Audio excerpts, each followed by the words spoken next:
우리가 이 얘기는 이제 상식이 됐죠. 암 치료 또는 난치병 치료의 핵심은 면역력이다. 바깥에 있는 어떻게 이미 만들어진 이걸 어떻게 하면 잘라내고 빨리 죽일 수 있을까 보다 이거를 외부의 힘으로 죽이는 것보다 내 안에 있는 면역세포가 얘를 아주 기가 막히게 멋지게 엄청난 힘으로 잘 없애니까 면역력을 높여야 되는데 그 면역세포의 70%가 장에 있기 때문에요. 모든 질환에 다 장을 우선 치유해야 됩니다. 그래서 치유하기 위해서 이 얘기를 하자면 면역세포를 활성화시킨다도 있고요. 70% 이상이 있으니까. 그리고 우리가 기분 좋아지는 물질이라고 되게 알려져 있는 행복 호르몬 하는 세로토닌이라는 게 있죠. 이것도 90%가 장에서 만들어져요.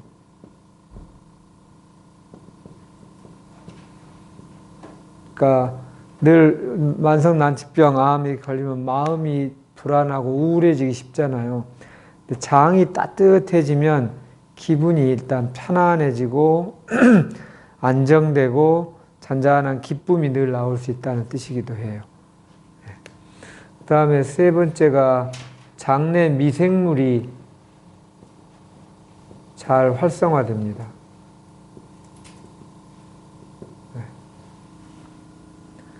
그러니까 이 면역력이 장에 있다는 것에 대하여 뭐 이런 우리 몸의 면역과 관련한 내분비나 물질도 많이 만들어지기도 하지만 또 하나 중요한 게 장내 미생물이 하는 역할들입니다.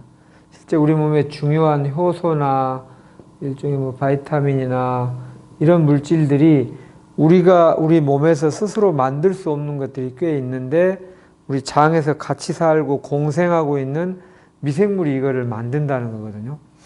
그래서 이거 미생물의 종류가 뭐 유익균이 있고 유해균이 있고 여기 중간에 중간균이 있다고 되어 있습니다. 유익균이라는 거는 그냥 우리 인간의 입장에서 봤을 때 우리 인간의 건강하고 궁합이 맞은 균들을 그냥 우리 몸에 유익한 작용을 하니까 유익균이라고 이름을 붙였어요. 그리고 우리 몸의 건강에 잘 궁합이 안 맞아서 해로운 작동을 하는 게 유해균입니다. 우리 인간에 안 맞다 뿐이에요. 이 유해균이 어떤 동물에 가면 얘가 유익균이 될 수도 있어요. 어쨌든 우리 인간한테는. 그리고 이 중간균이 제일 많은데요. 얘는 중간에 그냥 특별한 이쪽 편에 잘 안 서 있고 있다가 이 유익균과 유해균의 비율에 따라서 한쪽이 많아지면 그쪽 편으로 간다고 되어 있습니다. 그래서 이제 유익균을 높여야 되는데 어쨌든 이런 장내 미생물에 있어서 온도가 좀 높고 또 채식이나 곡식 위주를 잘 먹을 때 유익균에 굉장히 도움이 된다고 되어 있고요. 이제 좀 가공 음식, 육류, 동물성 육류들은 유해균하고 잘 파장이 맞는다 되어 있습니다. 그래서 이런 의미에서도 따뜻하게 하고 그게 중요하고요. 또 효소라고 하는 것이 제가 늘 얘기하지만 비행기 재료를 여기다 넣기만 하면 비행기가 만들어지지 않는다. 집에 재료인 뭐 대리석하고 강목을 갖다 놓으면 집이 확 지어지는 게 아니잖아요. 그때 이 일을 해주는 일꾼이 필요한데 이 일꾼이 효소다라고 했습니다. 그러니까 나무하고 대리석하고 막 이거에다가 붙이고 나무 못을 받고 막 이런 일들을 하는 게 효소인데 이 효소가 활성화되는 온도가 차가워지면 잘 활성화되지 않습니다. 그래서 좀 따뜻하게 되어야 제 기능을 잘 발휘한다. 뭐 이외에도 여러 가지 설명이 가능하겠지만 크게 말하면 이런 겁니다. 그래서 꼭 대장이나 직장이나 그 암이 아니어도 항상 배를 따뜻하게 하는 게 매우 중요합니다. 좋아요. 아까 그 기왓장이 이제 우리 배 모양처럼 그 둥글게 생겨서 딱 잘 맞게 생겨 있죠.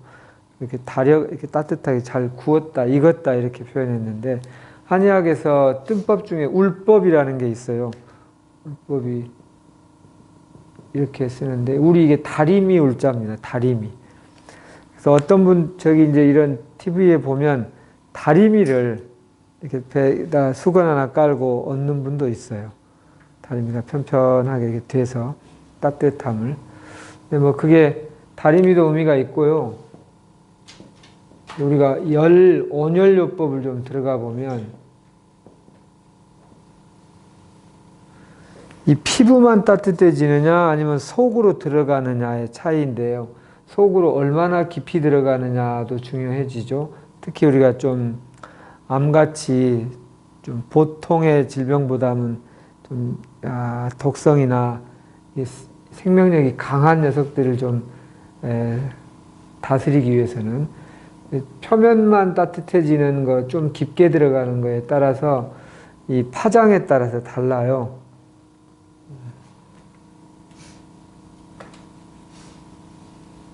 네. 되게 우리가 많이 알려져 있는 원적외선이라는 게 있죠. 원이라는 게 이게 뭘 원자입니다. 적외선이라는 게 이런 거잖아요. 적외선. 그러니까 우리가 지금 이 빛은 아무 색깔이 없거나 또는 하얗게 보이지만 그걸 프리즘에서 이렇게 비춰보면 7가지 색깔이 나오잖아요. 빨주노초, 파남보, 빨주노초, 파남보. 이 얘기는 제가 여러 번 했죠. 이게 파장에 따라서 차이가 난다고. 이렇게 빨간 거는 주파수가 이렇게 지금 하는 게 이렇게 빨갛게 보이고요. 파란 건 이거보다 좀 빨리 이렇게 뛰면 파랗게 보인다는 거예요.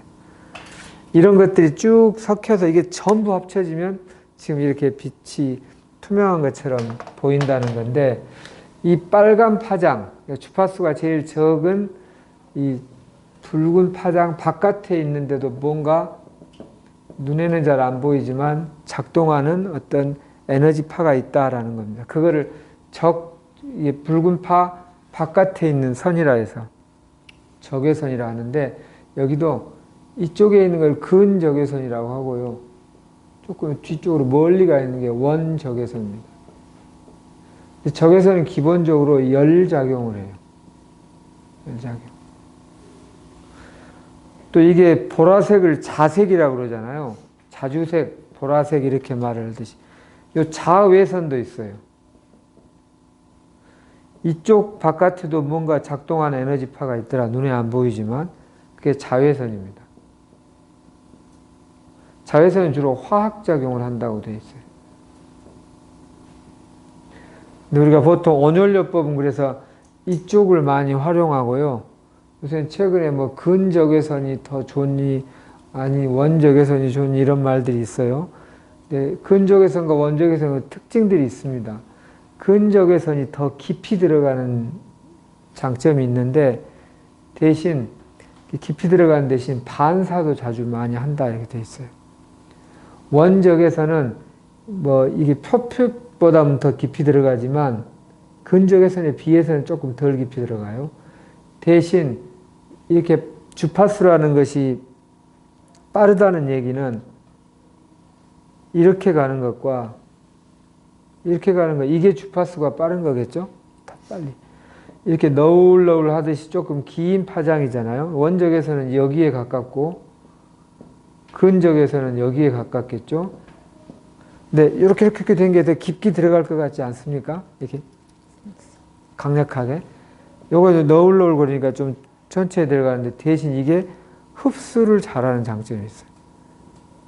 그리고 안에 있는 우리의 세포와 공명한다는 거, 우리 EBS 소리에서 보셨죠. 공명해서 우리 각각의 세포도 같이 막 공명하면서 열도 나고 뭔가 굳어져 있는 게 활성화되는데 도움이 된다. 여기는 흡수율이 좋아요.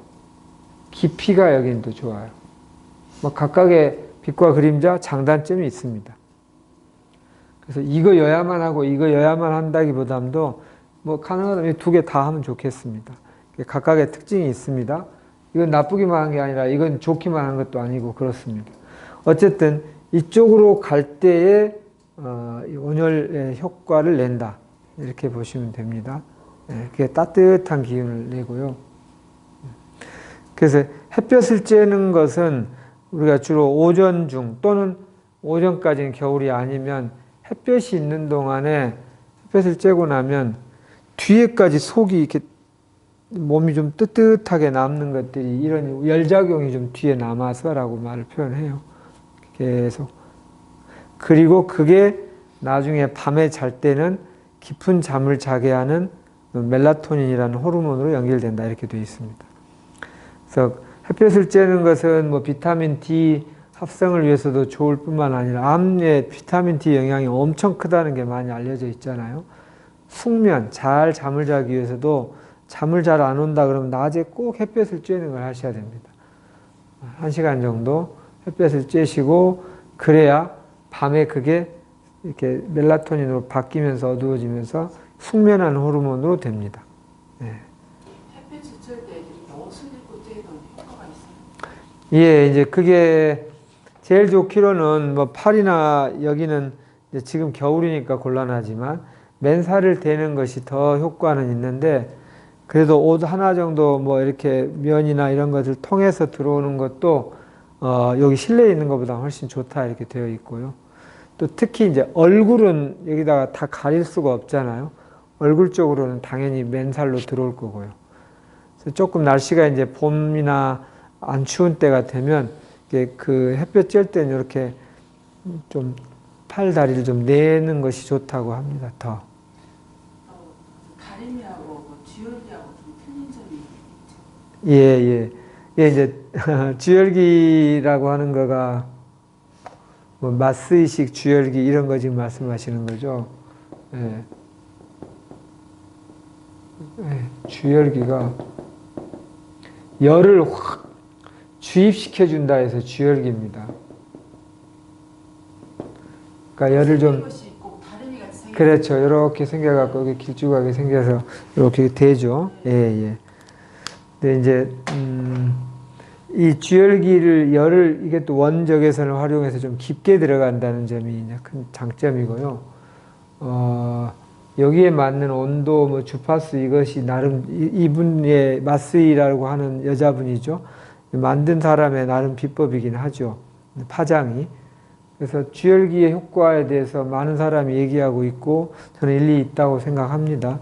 쥐열기 하시는 것에 대해서 저는 찬성이고요. 그래서 지금 이제 말씀하신 대로 각자 원적외선이 나오는 게 재료가 여러 가지가 있어요. 황토에서 잘 나오는 걸로 유명하죠. 우리가 가지고 있는 보석들도 거의 다 원적외선이 나와요. 근데 그 거의 파장수가 조금씩 차이가 있죠. 그 중에 수정, 우리가 지금 자수정 온열 메틸 전 배디에 다 줬잖아요. 이게 자색의 수정이라는 게 한자로 이렇게 쓰죠. 물의 결정이라는 뜻인데 우리 몸의 70% 이상이 물로 이루어져 있고 물이 이제 근원의 에너지라고 늘 우리가 배웠잖아요. 그래서 우리 몸 전체의 생명 현상과 가장 잘 진동하는 보석을 수정으로 얘기를 해요. 크리스탈. 그래서 이제 저는 원적외선 다 좋습니다. 무조건 뭐 마이너스 날 일은 없는데 그중에 더 효율적이고 좋으려면 수정이어야 한다라는 것이 저한테는 좀 있어요. 근데 수정 반지 같은 거 목걸이 하는 것도 예, 도움은 됩니다. 예, 근데 이제 반지만 하면 원적외선이 이렇게 열감이 없으니까 덜하긴 한데 이렇게 밤에나 평상시 이렇게 누워서 수정의 파동수를 같이 갖는 것이 매우 중요합니다. 파선은 왜 팥이 대두가 되는 건데? 아, 이제 뭐 아까 곡물들도 원적외선들이 좀 나와요. 근데 그 원적외선 나오는 것은 광물성보다는 좀 덜하긴 한데요. 제가 이 앞번 TV에 그 좋은 아침인가 나가서 그 곡물 찜질 얘기를 한 거 TV 한번 보시면 나오죠. 곡물을 찜질 재료로 쓰면 좋은 이유는요. 이게 일단 딱딱해서 열을 잘 오래 머금고 있어서 이게 있는 게 하나가 있고요. 두 번째 더 중요한 이유는 우리 몸에 익숙한 재료일 때 우리 몸은 관문을 잘 열어요. 흡수를 잘 한다 이런 원리가 있어요. 제가 예를 들 때 개똥을 이렇게 여기다 바르면 덧나지를 않는다. 왜냐하면 매우 낯선 재료가 오니까 피부가 관문을 탁 이렇게 닫기 때문에 독성이 들어올 일이 없는데 사람 똥, 내 똥 말고 다른 사람 똥 이렇게 바르면 독이 올라서 막 붓는 이유는 일단 사람이라고 하는 공통점 때문에 익숙하니까 어디서 많이 본 거다 하고 편안하게 받아들이다 보니까 그의 독성 때문에 이렇게 붓는다 이렇게 돼요. 근데 곡물이 특히 곡물도 우리나라 사람이 잘 안 먹는 곡물이면 좀 별로이죠. 팥, 쌀, 뭐 현미, 보리, 막 이런 콩 이런 곡물. 그러니까 늘 나도 내가 50년, 60년 먹어왔고 또 우리 아버지 어머니 때부터 미생물을 받아왔는데 우리 아버지 어머니 때부터 할아버지 때부터 먹었던 어떤 곡물이라면 몸이 잘 받아들인다 이렇게 돼 있어요. 그럼 팥하고 지금 현미쌀하고는 어떤 것이 좋은지? 예, 뭐 다 우리한테 익숙하니까 뭐 더 익숙한 건 아마 현미일 수도 있는데 찜질을 해봤거든요. 예. 뭐 그렇게 하면 팥이 더 좋은지 현미쌀이 좋은지. 그냥 그 정도 차이는 중요하지 않을 수 있고요. 뭐 여러 개 섞어서 하시면 좋겠습니다. 그래서 방금 제가 살아온 동안에 장내 오랫동안 살았기 때문에 서로 협동하고 궁합이 맞아서 에너지 파장을 맞추고 호흡을 맞추었던 미생물뿐만 아니라 내 어머니 아버지 때, 내 할아버지 때까지 연구를 하는 이유가 있습니다. 그게 뭐냐면 이 앞 시간에 우리 음식 치료할 때 가장 세포 서로 소통 잘하는 최고의 음식 유일하게 한 가지가 있다. 그게 모유라는 표현을 했죠. 근데 모유의 성분이 3단계로 나뉜다고 일반적으로 되어 있어요. 모유가 1주, 2주, 3주가 될 때 구성 성분이 바뀐다고 되어 있어요.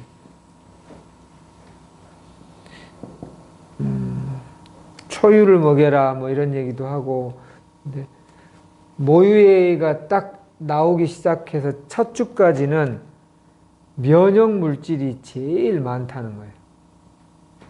이게 1순위로 많아요. 그다음에 영양 물질은 좀 뒤쪽에 있습니다.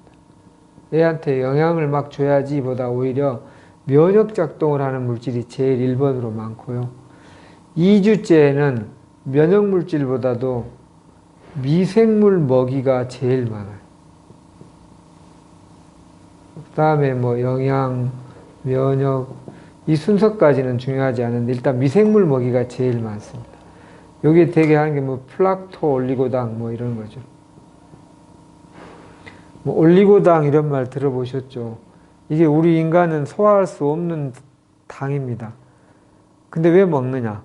왜 모유에는 올리고당이, 플락토 올리고당이 그렇게 내 귀한 자녀한테 주는데 많느냐?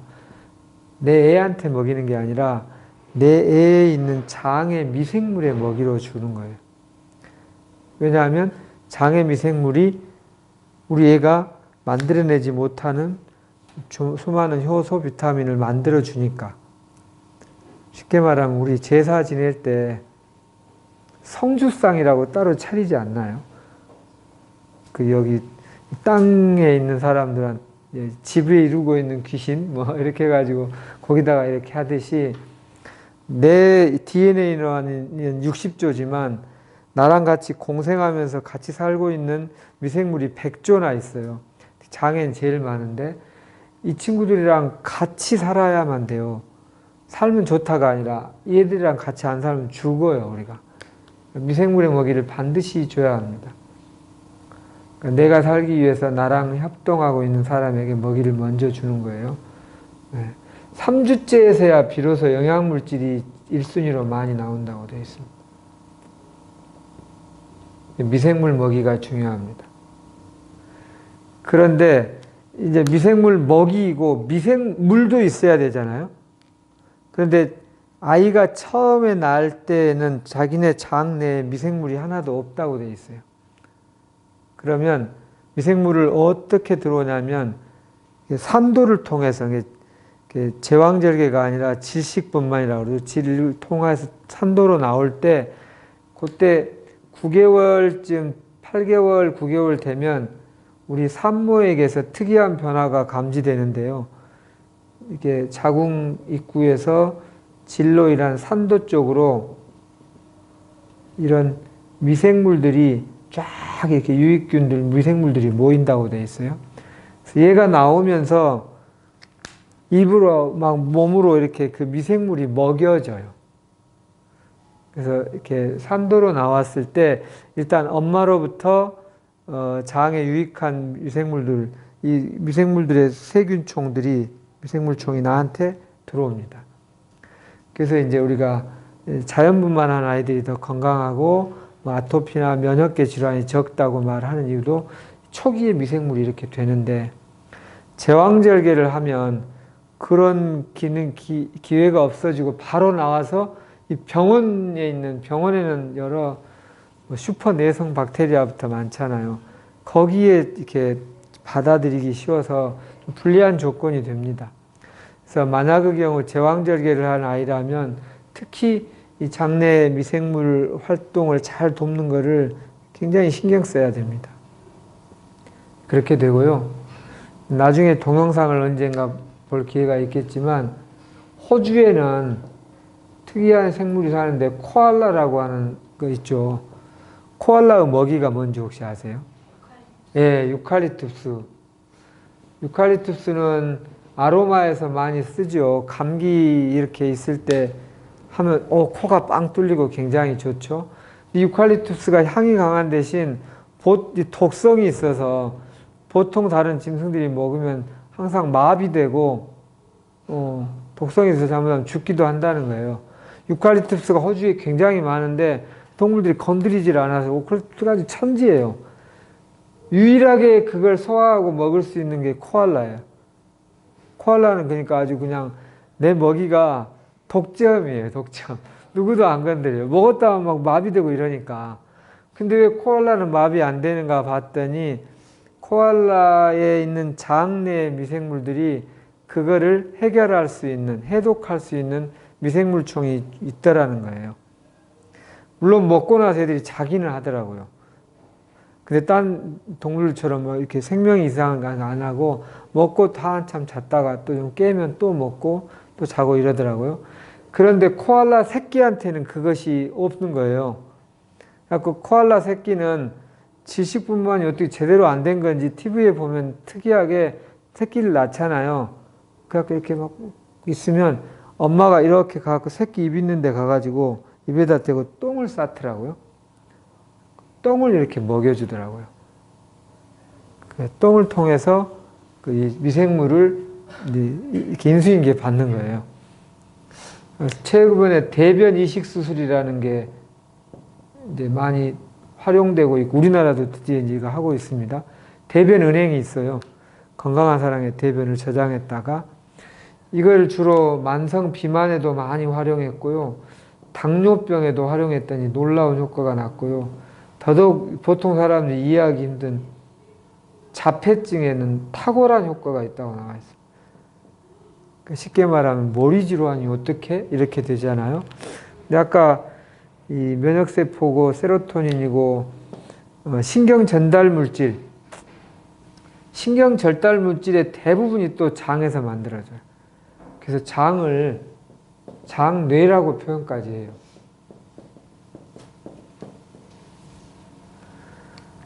그래서 좀 난치병, 어려운 병 또는 늘 건강하고 싶다면 장을 건강하게 해야 돼요. 장을.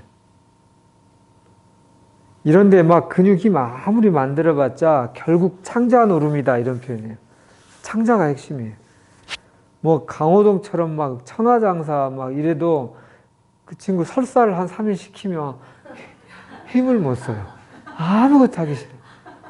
여기에 막 근육을 팔 하나 잘라도 막 힘쓰는데 계속 힘을 쓰는데, 이 장 힘으로 나중에 우리 금 에너지 배우겠지만 이 창자처럼 즐기다고 하죠.